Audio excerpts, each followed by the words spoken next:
ఏడాది అయ్యేటప్పటికి కట్టేసినట్టుగా చూపెట్టి ఈ 30,000 మళ్ళీ తీసుకున్నట్టుగా చూపెడతారు విత్ ఇంట్రెస్ట్.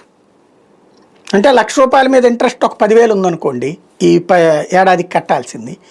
ఈ 10,000 ఇప్పుడు 70,000 కట్టాడు, ఇంకా 30,000 ఉంది కదా, 30 + 10 ₹40,000 మళ్ళీ కొత్తగా అప్పు తీసుకున్నట్టు చూపెడతారు.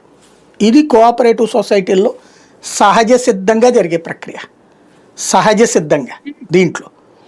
అదే సందర్భంలో రాజకీయ పలుకుబడి ఉన్నటువంటి వాళ్ళు ఎక్కువ హామీ లేకుండా అప్పులు తీసుకునే ప్రయత్నం చేస్తారు. అది చేస్తే ఖచ్చితంగా సంబంధిత అధికారులు బాధ్యులు అవుతారు. మ్యాక్సిమం కోఆపరేటివ్ సొసైటీల్లో షూరిటీ లేకుండా అప్పులు ఎవ్వడికి ఇవ్వరు, ఇది గుర్తుపెట్టుకోవాలి.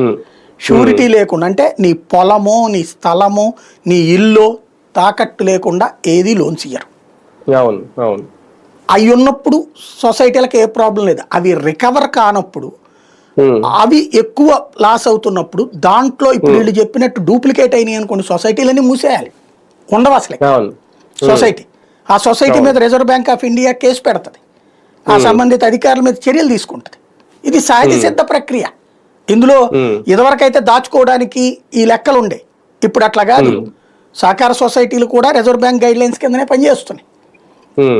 కాబట్టి ఇవన్నీ జరుగుతాయి. ఇక్కడ మనకి 3 రకాల జనం ఉంటారు. పల్లె ప్రాంతాల విషయాలు